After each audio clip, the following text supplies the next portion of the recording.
প্রিয় শিক্ষার্থী বন্ধুরা, আসসালামু আলাইকুম। অ্যাকাউন্টিং ক্লাসে স্বাগত জানাচ্ছি। আমি সৈলেনা। আজ আমি আবারও আপনাদের সামনে হাজির হয়েছি নতুন একটি ভিডিও নিয়ে।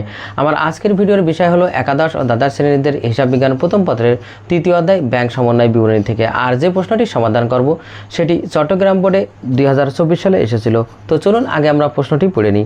মুশফিক ট্রেডার্সের 31 ডিসেম্বর 2023 তারিখে নগদান বই ও ব্যাংক সংক্রান্ত তথ্যগুলো দেওয়া হলো। এরপর দেখেন কিছু তথ্য দেওয়া আছে। করণীয় কাতে ক্রেডিট মেমোরেন্ডামের পরিমাণ নির্ণয় করো। তো প্রথমে জেনে নিই ক্রেডিট মেমোরেন্ডাম কি। মেমোরেন্ডাম হলো তার বিভিন্ন প্রকার পাওনা আদায় করে এবং ব্যাংক জমা টাকার উপরে সুদ মঞ্জুর, এটা সঙ্গে সঙ্গে ব্যাংক বিবরণীতে যোগ করে, কিন্তু আমানতকারী না জানার কারণে তার নগদান বইতে এটা যোগ করতে পারে না। এই সকল তথ্য সম্পর্কে জানানোর জন্য ব্যাংক তার আমানতকারী বরাবর একটি কারণ সহ একটি তথ্য প্রেরণ করে, সেটাই হলো ক্রেডিট মেমোরেন্ডাম। তো এখানে দেখেন ব্যাংক যে সকল টাকা আদায় করেছে তার আমানতকারীর পক্ষ হতে এবং ব্যাংক বিবরণীতে যোগ, সেটা তো ক্রেডিট মেমোরেন্ডামের পরিমাণের মধ্যে আসবে। তো এখানে দেখেন 2 নম্বর বলা হয়েছে ব্যাংক কর্তৃক বিনিয়োগের সুদ 30,000 টাকা এবং শেয়ার লভ্যাংশ 10,000 টাকা আদায় হয়েছে, কিন্তু নগদান বইতে লেখা হয়নি।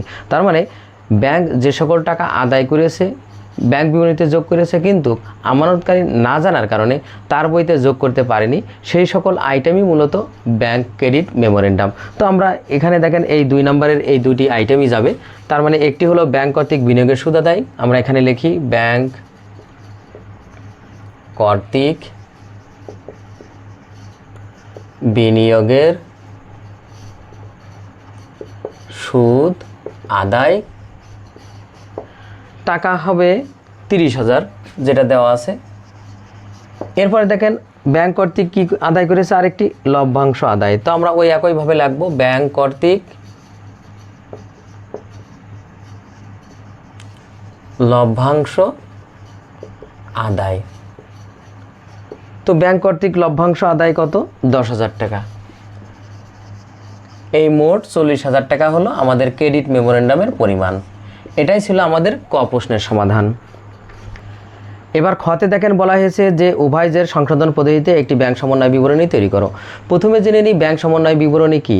আমরা ব্যাংকের সাথে যখন লেনদেন করি তখন ব্যাংক যে বইতে লেনদেন লিপিবদ্ধ করে তাকে বলা হয় ব্যাংক বিবরণী, পাস বই বা ব্যাংক বই। আর আমরা আমাদের যে বইতে লেনদেন লিপিবদ্ধ করি তাকে বলা হয় নগদান বই। তো অনেক সময় দেখা যাচ্ছে এই দুই বইতে গরমিল পরিলক্ষিত হয়, আর এই গরমিল সংশোধনের জন্য যে বিবরণী তৈরি করা হয় তাকেই মূলত ব্যাংক সমন্বয় বিবরণী বলা হয়। আর এই ব্যাংক সমন্বয় বিবরণী দুইটি উপায়ে তৈরি করা হয়, একটি হলো একক জের পদ্ধতি আর একটি হলো উভয়জের সংশোধন পদ্ধতি। আমরা এখন উভয়জের সংশোধন পদ্ধতিতে ব্যাংক সমন্বয় বিবরণী তৈরি করব।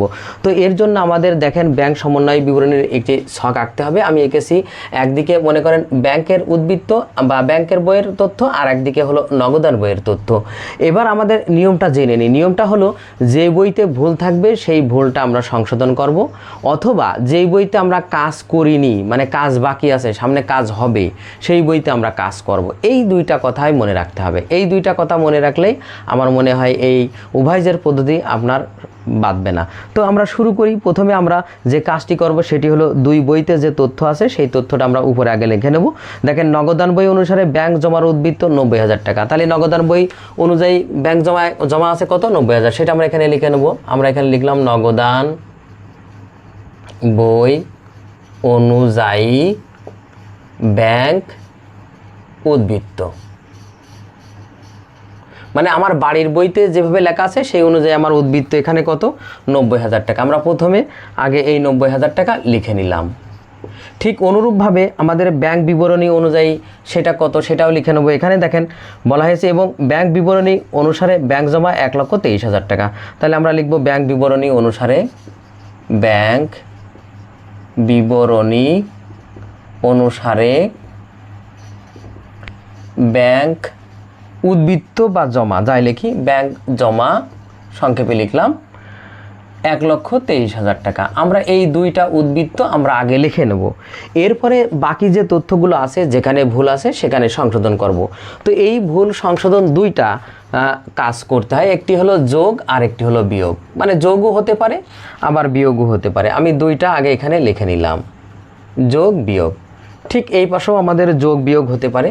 আমাদের এখানে আমরা যোগ আর পরে আমরা বিয়োগ লিখে নিলাম। এইবার আমরা দেখেন পরের তথ্যগুলো পড়ি আর সেই অনুযায়ী আমরা কাজ করি। দেখেন পরে দেখেন এখানে 2 তারিখে বলা হয়েছে ব্যাংক কর্তৃক বিনিয়োগের সুদ 30,000 টাকা এবং শেয়ার লভ্যাংশ 10,000 টাকা আদায় হয়েছে, কিন্তু নগদান বইতে লেখা হয়নি। তাহলে কোন বইতে লেখা হয়নি? সেই বইতে আমরা এখন লিখব। তার মানে যে বইতে কাজ বাকি আছে সেই কাজটা আমরা করব। তো এখানে নগদান বইতে লেখা হয়নি। আর একটা জিনিস দেখেন, নগদান বইতে লিখলে কি করতাম? যোগ করতাম না বিয়োগ করতাম? ঠিক সেই কাজটাই এখন করব। তো যেহেতু ব্যাংক আমাদের হয়ে টাকা আদায় করেছে, আমরা এটা যদি আমার বাড়ির বইতে বা আমাদের নগদান বইতে আমরা যদি লিখি তাহলে কি করি? যোগ করি। সেই যোগটাই আমরা এখন করব। তাই আমরা এখানে লিখব যে 1 ব্যাংক কর্তৃক বিনিয়োগের সুদ আদায়। আমরা এখানে লিখলাম ব্যাংক কর্তৃক বিনিয়োগের সুদ আদায়। তো ব্যাংক কর্তৃক বিনিয়োগের সুদ আদায় কত টাকা? 30,000 টাকা। আমরা এখানে যোগ করি, তারপরে একবারে লিখব। এরপরে ওইটার সাথেই দেখেন আছে হলো ব্যাংক কর্তৃক লভ্যাংশ আদায় 10,000 টাকা। তাহলে আমরা এখানে লিখি ব্যাংক কর্তৃক লভ্যাংশ আদায়। তো ব্যাংক কর্তৃক লভ্যাংশ আদায় কত? 10,000 টাকা। এই দুইটা টাকা মিলে আমাদের এই পাশে যোগ হবে। আমরা একবারে 40,000 টাকা লিখলাম। আবার আপনি যদি মনে করেন যে না আমি দুইটাই আলাদা আলাদাভাবে লিখে এখানে টাকা লিখতাম, তাও হয়তো, ওটা সমস্যা না। এবার দেখেন পরে 3 তারিখে বলা হয় 3 নম্বর সিরিয়ালে কি আছে দেখেন, 44,000 টাকার চেক ইস্যু করা হয়েছে কিন্তু ব্যাংকে উপস্থাপিত হয়নি। এর মানে হলো যে আমরা একজনকে চেক দিয়েছি, তিনি ব্যাংক থেকে এই চেকটা ভাঙায় নেয়নি। তার মানে ব্যাংকে এখনও চেকটা পৌঁছায়নি, মানে ব্যাংক থেকে টাকা তোলা হয়নি, মানে যাকে চেক দিলাম সে নেয়নি। তাহলে এই কোথায় কাজ বাকি আছে? ব্যাংকের কাজ বাকি আছে। যদি সেই ব্যক্তি ব্যাংকে চেকটা উপস্থাপন করে তাহলে কি করবে? ব্যাংক আমার যে টাকা আছে তার থেকে বিয়োগ করবে। ঠিক সেই কাজটাই আমরা করব। ওই যে আগেই বলেছিলাম, যেখানে কাজ বাকি আছে সেখানে কাজ করতে হবে। বাকি আছে কি? ব্যাংকে উপস্থাপিত হওয়া। তাহলে ব্যাংকে উপস্থাপিত হলে কি হতো? ব্যাংক থেকে বিয়োগ হতো। সেই কাজটাই আমরা এখন করব। তাহলে লিখব ইস্যুকৃত চেক ব্যাংকে উপস্থাপিত হয়নি, বিয়োগের ঘরে ব্যাংকের ঘরে। তাহলে আমরা এখানে লিখব ইস্যুকৃত চেক ব্যাংকে উপস্থাপিত হয়নি। ইস্যুকৃত চেক ব্যাংকে উপস্থাপিত হয়নি। তো ইস্যুকৃত চেক ব্যাংকে উপস্থাপিত হয়নি কত? 44,000। আমরা এখানে একবার এখানেই লিখলাম, যেহেতু একটা আইটেমই আসবে না হয়তোবা। এবার দেখেন পরে কি আছে? 4 দেখেন ব্যক্তিগত প্রয়োজনে ব্যাংক হতে 40,000 টাকা উত্তোলন যা নগদান বইতে লেখা হয়নি। তো আমরা ব্যাংক থেকে যখন উত্তোলন করেছি তখন ব্যাংক কী করেছে? বিয়োগ করেছে। কিন্তু আমার বাড়ি যে বইতে আছে, মানে আমার যে বই, সেই বই থেকেও তো বিয়োগ হবে, কিন্তু আমরা সেই বিয়োগটা করিনি। তার মানে এই কাজটা আমরা কি করেছি? এখনও লেখিনি, তাই আমরা এখন সেই কাজটাই করব। তার মানে আমার বাড়ির বই থেকে কি করব? বিয়োগ করব। তার মানে আমার নিজের বই থেকে কি করব? বিয়োগ করব। তাহলে আমরা এখানে 1 দিয়ে আমরা লিখলাম যে ব্যাংক হতে ব্যক্তিগত প্রয়োজনে উত্তোলন। ব্যাংক হতে ব্যক্তিগত প্রয়োজনে উত্তোলন। তো ব্যাংক হতে ব্যক্তিগত প্রয়োজনে উত্তোলন কত? 40,000। আমরা এখানে 40,000 লিখলাম। এইবার দেখেন বলা হয়েছে 5 নম্বরে যে 10,000 টাকার জমাকৃত চেক এখনও ব্যাংক কর্তৃক আদায় হয়নি। তার মানে আমরা একটা চেক ব্যাংকে আদায়ের জন্য জমা দিয়েছিলাম, কিন্তু এখনও ব্যাংক সেটা আদায় করিনি, কিন্তু আমার বাড়ির বইতে কী করলাম? আমি যোগ করলাম। তাহলে কাজ কোন জায়গায় বাকি আছে? ব্যাংকে। মানে ব্যাংক এখন আদায় করিনি, তাহলে ব্যাংক যখন আদায় করবে তখন কি করবে? যোগ করবে। সেই কাজটাই আমরা এখন করব। তার মানে ব্যাংকের ঘরে আমরা কি করব? যোগ করব। মানে যেখানে কাজ বাকি আছে আমরা সেখানে কাজ করব। তাহলে এখানে আমরা লিখব যে জমাকৃত চেক আদায় হয়নি। জমাকৃত, মানে যত সংক্ষেপে লেখা যায়, জমাকৃত চেক আদায় হয়নি। তো এইটা যোগটা আমরা সরাসরি যোগের ঘরে লিখলাম 10,000 টাকা। এরপরে দেখেন 6-এ বলা হয়েছে যে 20,000 টাকার প্রাপ্য বিল 19,000 টাকায় বাটা করে নগদান বইতে সম্পূর্ণ মূল্য লেখা হয়েছে। তো আমরা প্রথমে আগে জেনে নিই যে আমরা যদি 20,000 টাকার প্রাপ্য বিল বাটা করতাম তাহলে আমাদের 19,000 টাকা মানে বাটা করা হয়েছে, তাহলে 1,000 টাকা আমাদের বাটা বাদ দিয়ে 19,000 হয়েছে। তো এখন আমরা নগদান বইতে কি করেছি? 20,000 টাকায় লিখে ফেলেছি। তার মানে এই যে 1,000 টাকা বাটা সেটা আমরা এখনও লিখিনি। তাহলে যেহেতু আমরা নগদান বইতে আমি কি করেছি? 20,000 টাকায় লিখেছি, মানে যোগ করেছি। যেহেতু আমি ব্যাংক থেকে প্রাপ্য বিলটা জমা দিয়ে আমি নগদে টাকা নিয়ে আসছি, তার মানে আমার ব্যাংকে টাকা কি হয়েছে? আমার এখানে বৃদ্ধি পেয়েছে। এখন প্রশ্ন হলো, যেহেতু আমি নগদান বইতে 20,000ই লিখে ফেলেছি, তার মানে 1,000 টাকা বেশি যোগ করে ফেলেছি, তাহলে এখন কি হবে, ওই 1,000 টাকা বিয়োগ হবে। আর আবার ক্লিয়ার করি যে আমি যখন প্রাপ্য বিল ব্যাংকে আদায়ের জন্য জমা দিয়েছিলাম, তখন কিন্তু ব্যাংক ওই প্রাপ্য বিলটার বিপরীতে আমাকে 19,000 টাকা দিয়েছে, কিন্তু আমি 19,000 যোগ না করে আমি ওইটা 20,000 যোগ করে ফেলেছি। তাহলে 1,000 টাকা যেহেতু বেশি যোগ করা হয়েছে, ওই 1,000 টাকা এখন আমরা কি করব, বিয়োগ করব। এইটাই আমাদের ভুল ছিল, ভুলটা সংশোধন করব। কোথায়, নগদান বইতে। ওই যে বলা আছে নগদান বইতে সম্পূর্ণ লেখা হয়েছে, তাহলে আমরা এখানে লিখব প্রাপ্য বিল বাটাকরণ খরচ, বা প্রাপ্য বিল বাটা, একই কথা, আমরা এটাই লিখি, প্রাপ্য বিল বাটাকরণ খরচ 1,000 টাকা এখানে লিখি, যেহেতু এখানে 40,000 লেখা আছে আগে। তো এবার দেখেন আর কোনো লেনদেন নেই, তাহলে এবার যোগ বিয়োগের পালা। দেখেন এই 90,000 আর 40,000 যোগ করলে আমাদের হবে 1,30,000, এটা যোগের অংশ গেল। এবার দেখেন বিয়োগে আমাদের আছে 40,000 আর 1,000, তার মানে 41,000।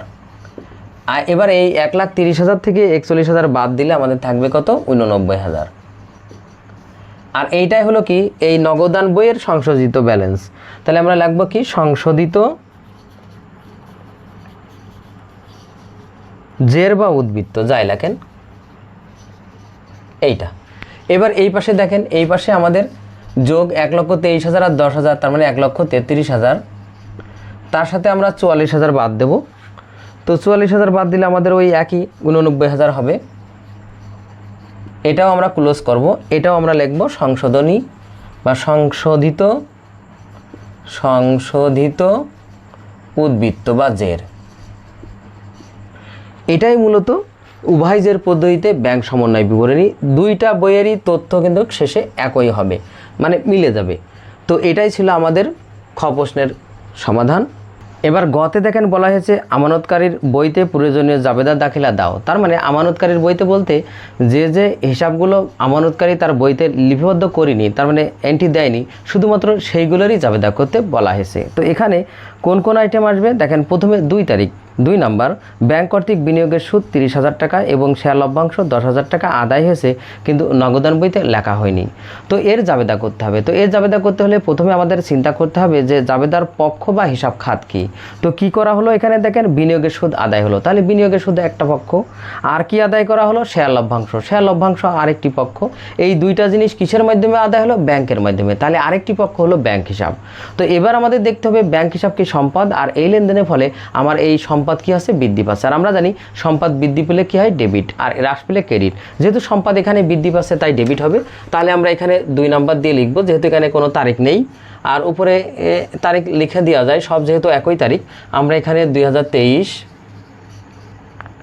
আমরা ডিসেম্বর 31 দিলাম, দিয়ে এখানে আমরা সিরিয়াল নাম্বারটা লিখলাম 2 নাম্বার। প্রথমে আমাদের যেহেতু একটি পক্ষ ব্যাংক হিসাব, যেটা আমাদের সম্পদ বৃদ্ধি পাচ্ছে, তাই এখানে ডেবিট। কত টাকা, দুইটা মিলে, অর্থাৎ 30,000 আর 10,000 মিলে 40,000 টাকা আমাদের এখানে ডেবিট হবে। আর দেখেন কিসের টাকা আদায় করলাম, বিনিয়োগের সুদ। তাহলে বিনিয়োগের সুদ একটি পক্ষ ছিল,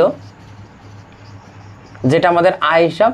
আর আমরা জানি আয় বৃদ্ধি পেলে ক্রেডিট, হ্রাস পেলে ডেবিট। এই লেনদেনের ফলে আমাদের বিনিয়োগের সুদ, আয় বৃদ্ধি পাচ্ছে তাই বিনিয়োগের সুদ ক্রেডিট।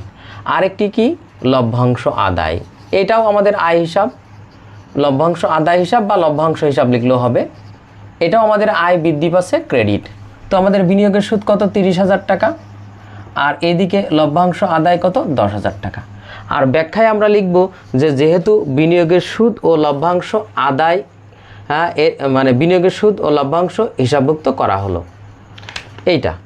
এবার দেখেন তারপরেরটাই কি বলা হয়েছে, 4 নাম্বার, দেখেন ব্যক্তিগত প্রয়োজনে ব্যাংক হতে 40,000 টাকা উত্তোলন, যা নগদান বইতে লেখা হয়নি। তার মানে উত্তোলন, ব্যাংক হতে ব্যক্তিগত প্রয়োজনে উত্তোলন। তাহলে কি করা হলো, উত্তোলন করা হলো।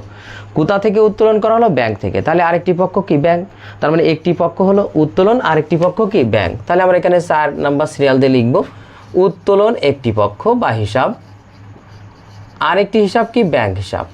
তো এখানে আমরা জানি উত্তোলন বৃদ্ধি পেলে ডেবিট, তাই এখানে উত্তোলন বৃদ্ধি পাচ্ছে ডেবিট। আর ব্যাংক সম্পদ, যখন আমরা ব্যাংক থেকে উত্তোলন করছি তখন আমাদের ব্যাংকের সম্পদ কী আছে, হ্রাস পাচ্ছে, আর এরা সম্পদ হ্রাস পেলে কী হয়, ক্রেডিট।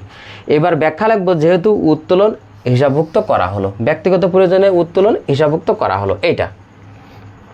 এবার দেখেন শেষে আরেকটি আছে যেটা হলো 6, যে 20,000 টাকার প্রাপ্য বিল, মানে আমাদের একটি প্রাপ্য বিল ছিল যার মূল্য ছিল 20,000 টাকা, এটা আমরা 19,000 টাকায় বাটা করলাম, কিন্তু আমরা নগদান বইতে সম্পূর্ণ মূল্য লিখে ফেলেছি। তার মানে যে 1,000 টাকা খরচ ওইটা বাদ না দিয়েই আমরা কিন্তু টোটাল টাকাই আমরা লিখে ফেলেছি। তাহলে এখন আমাদের ওই 1,000 টাকা আমাদের খরচ হিসাবে এখানে দেখাতে হবে। তো এই জন্যই আমাদের কি করতে হবে, খরচ হিসাবে হিসাবভুক্ত করতে হবে। খরচটার নাম কি, বাটা। তাহলে আমরা এখানে লিখব বাটা হিসাব ডেবিট বা বাটা খরচ হিসাব ডেবিট। যেহেতু খরচ বৃদ্ধি পেলে ডেবিট, হ্রাস পেলে ক্রেডিট, এই লেনদেনের ফলে আমাদের বাটা খরচ বৃদ্ধি পাচ্ছে তাই ডেবিট। আরেকটি পক্ষ কি, ব্যাংক হিসাব। ব্যাংক আমাদের সম্পদ হ্রাস পাচ্ছে তাই এখানে আমাদের ব্যাংক হিসাব কী হবে, ক্রেডিট। যেহেতু ওই 1,000 টাকা আমরা খরচ বলে লিখিনি, খরচ বলে লিখলে কী হচ্ছে, আমাদের ব্যাংকের টাকাটা এখন কী আছে, হ্রাস পাচ্ছে ওই 1,000 টাকা। তাহলে আমাদের এখানে টাকার অঙ্কে আমরা 1,000 লিখলাম। আর আগের লেনদেনে দেখেন আমাদের উত্তোলনের পরিমাণ ছিল 40,000 টাকা, আমরা ডেবিটে 40,000 আর ক্রেডিট পাশেও ওই একইভাবে 40,000 টাকা লিখব। এইটার ক্ষেত্রে আমরা লিখব বাটা খরচ হিসাবভুক্ত করা হলো। তো আমি ব্যাখ্যা লিখছি না, এটাই ছিল আমাদের গ প্রশ্নের সমাধান। আপনারা অবশ্যই ব্যাখ্যাটা লিখে দেবেন, আমি জাস্ট মুখে বলে দিলাম সময় বাঁচানোর জন্য। তো ছাত্রছাত্রী বন্ধুরা, আজ এ পর্যন্তই। আমার ভিডিওটি কেমন হলো অবশ্যই কমেন্ট করে জানাবেন। যদি ভিডিওটি ভালো লেগে থাকে অবশ্যই ভিডিওতে একটি লাইক দেবেন। এছাড়াও অন্যান্য বন্ধুদের দেখার সুযোগ করার জন্য অবশ্যই ভিডিওটি শেয়ার করবেন। সবাইকে ধন্যবাদ। আল্লাহ হাফেজ।